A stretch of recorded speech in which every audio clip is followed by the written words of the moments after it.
All right, guys. Now this is our movies, TV, and pretty much anything else we want to talk about segment. We just uploaded our comic one, so go ahead and check that out too. First up, we're talking movie news. I hope everybody saw it. The Venom trailer. Yes. I am going to tell you right now, these movies are not good, but they are friggin' fun. Okay. Yes. I think that they did a good job sidestepping the Spider-Man stuff. Yeah. So far, I mean, done a as pretty good as job. they could. Yeah, You know what I they mean? could. They've got But yeah, but anyway, I enjoyed the first Venom. I enjoyed the second Venom a little less, but at the Still same enjoyed time, it. it should have been rated R. Okay, I'm gonna say that. But you know, Woody Harrelson, I still haven't seen him in anything. He hasn't done it. Yeah. But anyway, talk about the Venom 3 trailer, Last Dance. Yes. And now the song is playing in my head. Trailer came out, and reactions are all over the place. I'm confused because at the end of Spider-Man No Way Home, the Venom got left in the MCU in the 19999. Yes. Okay. Little piece, little sliver. Yeah, just a little piece. And somehow Baron Mordo, I don't know how to pronounce his name, Chiwetel Ejiofor. I am very sorry if you ever see this video and I butchered your name, because I only ever read your interviews. I'm sorry. Yeah.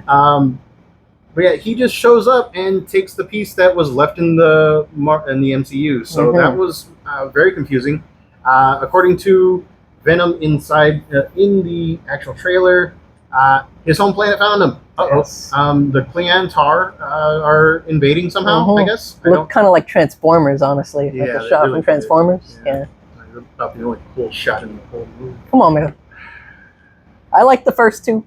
First one was great. First one was okay. Second one was Everybody else. Second one was definitely But after that, okay, I'll give it to you. I'll give you the hatred after that. After the second one, I'll give you the hatred. All right. So not only that, but Rhys Ifans, who played the Lizard in Amazing Spider-Man #1, the Andrew Garfield one. Yes.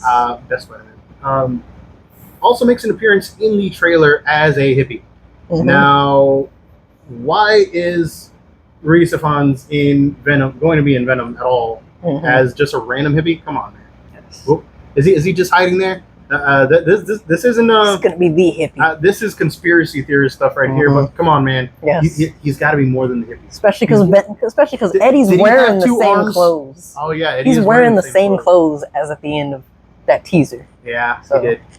Yeah. Oh, and supposedly the spell from No Way Home erased every trace of everybody knowing who he is from the multiverse. That one right there is a rumor. Okay, I don't know if that's true or not. I mean, that could add an extra layer to the whole Mrs. Chen seeing him and him seeming kind of surprised, like, oh, Mrs. Chen remembers me. Maybe they're gonna give him their own Hulk and Spider-Man thing, where it's like, Mrs. Chen, don't forget you. Oh yeah, I forgot about that. That was a pretty good one. But yeah, bottom line, if you haven't seen the trailer yet, go ahead and check it out. It's really cool. Yes. There's a Venom horse. I can't explain how cool it looks because it's just insane. Okay. Yes. I know I'm gonna watch it and I'm going to turn my brain off and I'm going to have so much fun watching it. It's fun times. It's really fun times. Okay. It looks good. It looks dumb, but sometimes that's what you need for a movie. Sometimes, you know what I mean? Yeah. Plus, Tom Hardy doesn't make bad movies. Yeah. You know what I mean? He's good in them. I like him. I like him as Eddie. It would have been great if we got him a little bit more like hardcore Eddie, like Venom was supposed to be, like he usually is. Yeah. But hey, it's still been good. I don't care. I'm not that big of a fan where I'm just gonna be cutting it up to pieces for no reason. Like it's good. Like everybody expected me to hate the Venom series because I'm a hardcore comic fan, but at the same time, especially for Marvel. Yeah, especially for Marvel. Everybody thought that I was gonna hate it. I enjoyed it. Okay, I can acknowledge that it's not a good movie, but I can still enjoy it. It's not Iron Man 3. I hate Iron Man 3. Shame that. Ugh.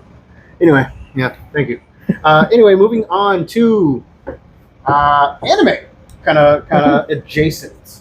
Now, I don't know how you categorize this because it is I guess because it's Sony. Netflix has their own Tomb Raider series. This was actually put into production well before Amazon decided, you know what, we're gonna make a Sony-backed Tomb Raider series and universe kind of thing.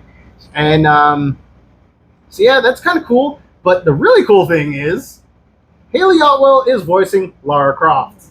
And that right there is cool because Haley Otwell is awesome. Like, dude, it's Captain Britain, okay? I geek out over Captain Britain. Yes. But anyway, Haley Otwell voicing Lara Croft. There's a teaser out that doesn't really show much. I don't even think it shows much animation, but there are stills that you see that you can find online right now if you know where to look. I just find them randomly. So, Sometimes, yeah.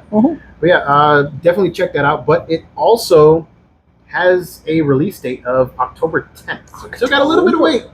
But I'm super excited because it's going to be an animated Lara Croft series. Yeah, it's got supposedly an A-list cast. I don't know. I only know Haley Otwell was that sure. Let me see what happened this week. Godzilla -1 came out on Netflix on June 1st. Yes. Heck yeah.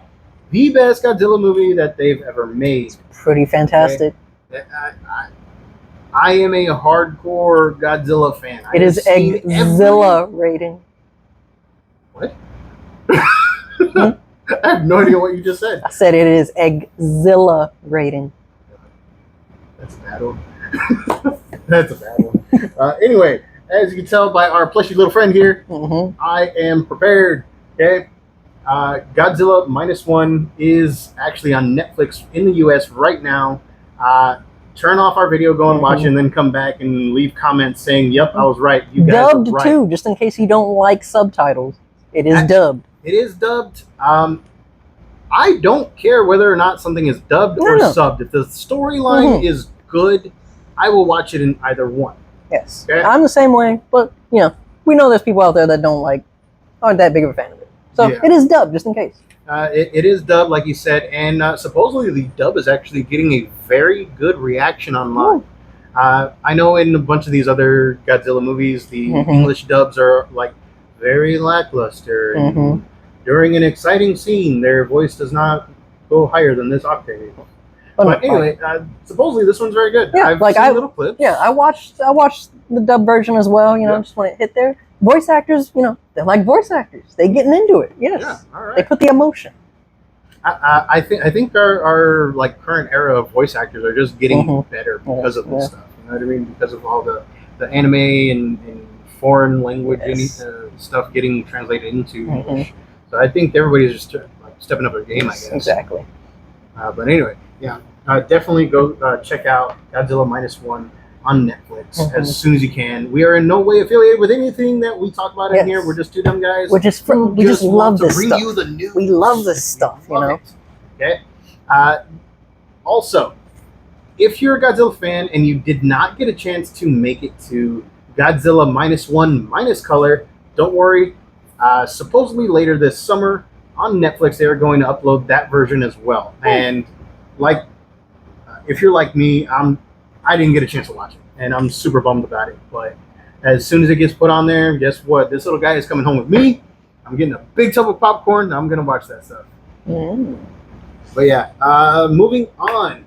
Did you hear about Avatar? Yes. The last Airbender movie. Did you hear what its name is?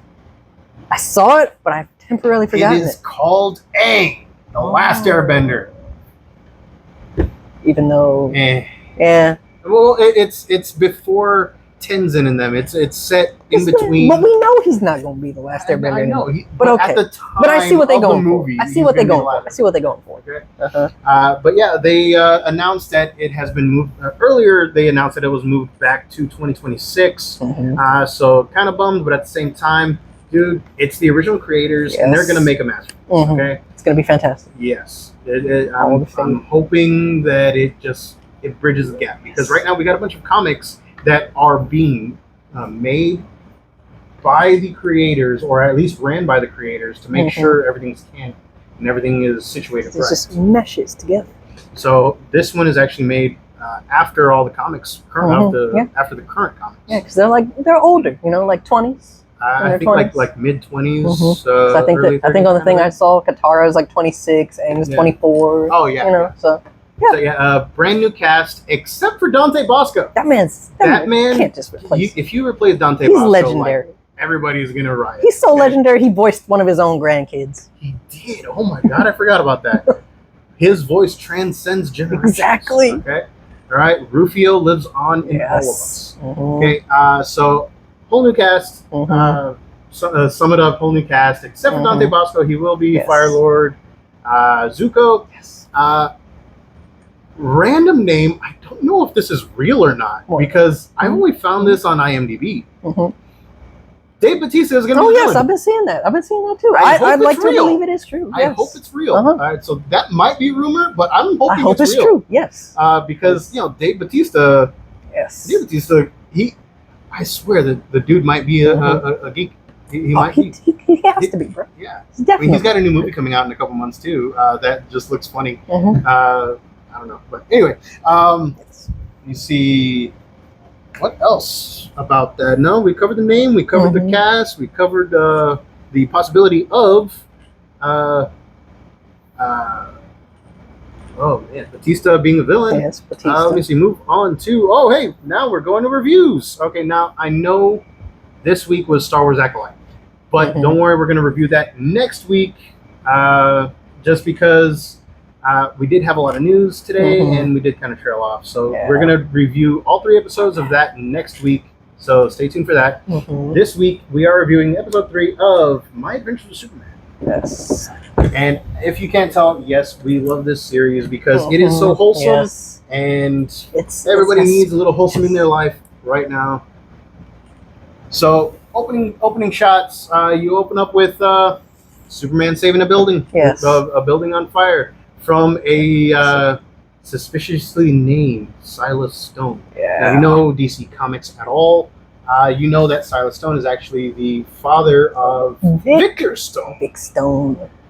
Who they do name drop. He's 6 years old right now. Oh, yeah, they did name drop him. Well, I don't think they name dropped him. They just said 6-year-old son. Yeah. So, So, they're name dropping of all these heroes. They're kind of like alluding to them, almost like the Prowler scene in Homecoming, Spider-Man Homecoming, where where he's all like, "I got a nephew that live here." Yeah.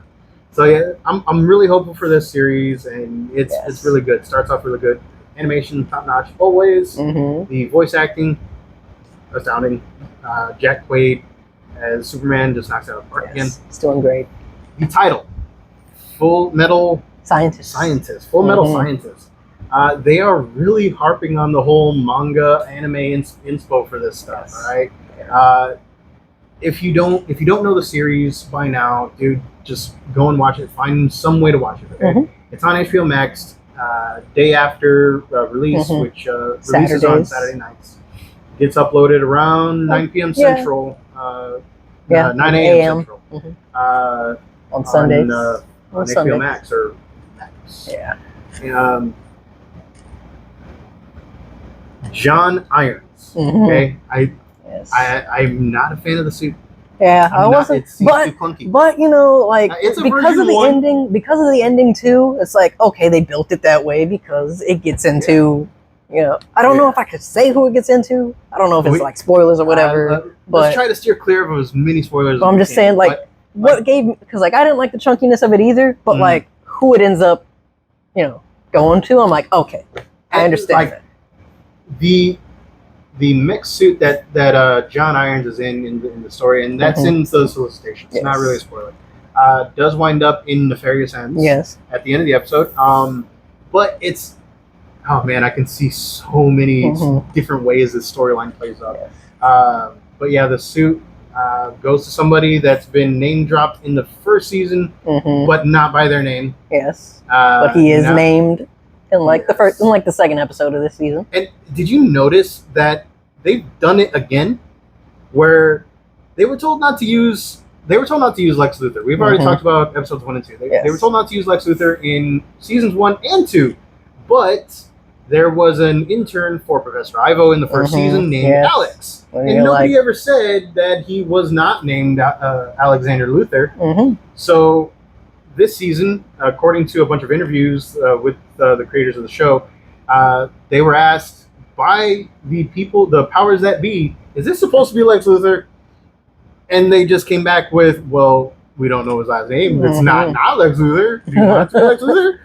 And yeah, so now we have a Lex Luthor in this series when there really shouldn't have been one.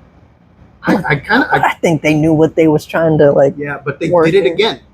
They did it again with Flip, the little girl intern for Jimmy's Flamebird podcast, the one that's a real go-getter. Super cool. She's nice. She is like one of my favorite I love her shenanigans. Yes, her and Lois, man. Her and Lois. Yeah. But yeah, Flip, great character. Her name is Natasha. If you know comics, you know what that means. But yes, this whole thing was about introducing possibly a new hero, new ally to Superman, and it was fantastically done, I think. Yes. Kind of a weird Deus Machina kind of thing. He didn't like my Zilla pun. Dude, if you watch the show, if you've seen the episode, you know why it's funny. Anyway, part of the solicitation actually shows that there's a bunch of robots in loose. I'm not going to say what their names because it's kind of a thing. I'm curious to see where that goes though. Are they gonna keep being robots? Or are they gonna inch it closer to the comic kind of thing? So that's kind of interesting. What did you think of The Power?